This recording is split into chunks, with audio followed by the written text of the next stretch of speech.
ಬಂಗಾಳದ ರಾಜಕೀಯ ಇತಿಹಾಸದಲ್ಲೇ ಹಿಂದೆಂದೂ ಕಾಣದ ಅತ್ಯಂತ ಗಂಭೀರ ಹಾಗೂ ಐತಿಹಾಸಿಕ ಕಾನೂನು ಜಾರಿಗೆ ನೂತನ ಬಿಜೆಪಿ ಸರ್ಕಾರ ಮುಂದಾಗಿದೆ. ರಾಜ್ಯದಲ್ಲಿ ಅಕ್ರಮವಾಗಿ ನೆಲೆಸಿರೋ ಬಾಂಗ್ಲಾದೇಶಿಗಳು ಮತ್ತು ಮಯನ್ಮಾರ್ನ ರೋಹಿಂಗ್ಯಾ ವಲಸಿಗರನ್ನ ಪತ್ತೆ ಹಚ್ಚಿ ದೇಶದಿಂದ ಹೊರಹಾಕುವ ನಿಟ್ಟಿನಲ್ಲಿ ಪಶ್ಚಿಮ ಬಂಗಾಳದ ಗೃಹ ಇಲಾಖೆ ರಾಜ್ಯದ 23 ಜಿಲ್ಲೆಗಳಿಗೂ ಅತ್ಯಂತ ಕಟ್ಟುನಿಟ್ಟಿನ ಆದೇಶ ಹೊರಡಿಸಿದೆ. ಅಕ್ರಮ ವಲಸಿಗರನ್ನ ಬಂಧಿಸಿಡೋದಕ್ಕೆ ರಾಜ್ಯದ ಪ್ರತಿಯೊಂದು ಜಿಲ್ಲೆಯಲ್ಲೂ ತಕ್ಷಣವೇ ಹೋಲ್ಡಿಂಗ್ ಸೆಂಟರ್ಗಳನ್ನು ಸ್ಥಾಪಿಸಬೇಕು ಅಂತ ಗೃಹ ಇಲಾಖೆ ಜಿಲ್ಲಾಧಿಕಾರಿಗಳಿಗೆ ಆಜ್ಞೆ ಮಾಡಿದೆ. ಇದು ಪಶ್ಚಿಮ ಬಂಗಾಳದಲ್ಲಿ ಮುಖ್ಯಮಂತ್ರಿ ಸುವೇಂದು ಅಧಿಕಾರಿ ನೇತೃತ್ವದ ಪ್ರಥಮ ಬಿಜೆಪಿ ಸರ್ಕಾರ ಅಸ್ತಿತ್ವಕ್ಕೆ ಬಂದ ಕೇವಲ 1 ತಿಂಗಳ ಒಳಗೆ ಜಾರಿಗೆ ತಂದಿರೋ ಮಹತ್ವದ ಆದೇಶ.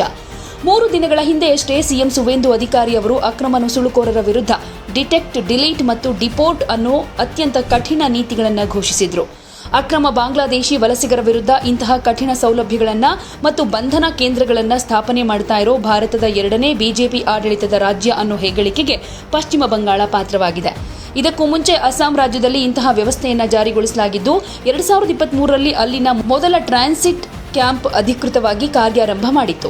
ರಾಜ್ಯದ ಗೃಹ ಇಲಾಖೆ ಎಲ್ಲಾ ಜಿಲ್ಲಾ ಮ್ಯಾಜಿಸ್ಟ್ರೇಟ್ಗಳಿಗೆ ಕಳಿಸಿರೋ ಅಧಿಕೃತ ಅಧಿಸೂಚನೆಯಲ್ಲಿ ಭಾರತದಲ್ಲಿ ಕಾನೂನು ಬಾಹಿರವಾಗಿ ವಾಸ ಮಾಡ್ತಾ ಇರೋ ಬಾಂಗ್ಲಾದೇಶಿ ಪ್ರಜೆಗಳು ಮತ್ತು ರೋಹಿಂಗ್ಯಾಗಳನ್ನ ಗಡೀಪಾರು ಮಾಡುವುದರ ಬಗ್ಗೆ ಕೇಂದ್ರ ಗೃಹ ಸಚಿವಾಲಯ 2025ರ ಮೇ 2ರಂದು ಹೊರಡಿಸಿದ್ದ ರಾಷ್ಟ್ರೀಯ ಮಾರ್ಗಸೂಚಿಗಳನ್ನು ಕಟ್ಟುನಿಟ್ಟಾಗಿ ಪಾಲಿಸುವಂತೆ ಸೂಚನೆ ಕೊಡಲಾಗಿದೆ. ಇದರ ಅನ್ವಯ ಈ ಡಿಟೆನ್ಷನ್ ಕ್ಯಾಂಪ್ಗಳು ಪ್ರಮುಖವಾಗಿ 2 ವರ್ಗದ ವಿದೇಶಿ ಪ್ರಜೆಗಳನ್ನು ನಿಯಂತ್ರಣ ಮಾಡುತ್ತೆ.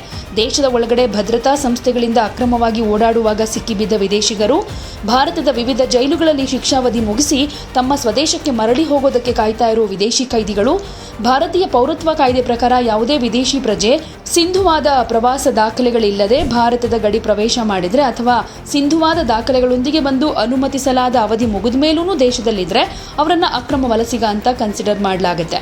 ಕಳೆದ ಏಪ್ರಿಲ್ನಲ್ಲಿ ನಡೆದ ಭೀಕರ ಬಂಗಾಳ ವಿಧಾನಸಭಾ ಚುನಾವಣೆಯ ಸಂದರ್ಭದಲ್ಲಿ ಬಿಜೆಪಿ ಅಕ್ರಮ ನುಸುಳುಕೋರರನ್ನ ದೇಶದಿಂದ ಓಡಿಸೋದನ್ನೇ ತನ್ನ ಮುಖ್ಯ ಚುನಾವಣಾ ಅಸ್ತ್ರವನ್ನಾಗಿ ಮಾಡಿಕೊಂಡಿತ್ತು.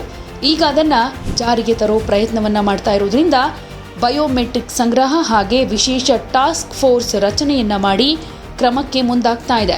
ಮಮತಾ ಬ್ಯಾನರ್ಜಿ ಅವರ ಸುದೀರ್ಘ ಆಡಳಿತದ ನಂತರ ಬಂಗಾಳದಲ್ಲಿ ಅಧಿಕಾರ ಹಿಡಿದಿರೋ ಸುವೇಂದು ಅಧಿಕಾರಿ ಈ ಅತ್ಯಂತ ಕಟ್ಟುನಿಟ್ಟಿನ ಹಾಗೆ ಬಿಗುವಿನ ಕ್ರಮ ಜರುಗಿಸ್ತಾ ಇದ್ದಾರೆ.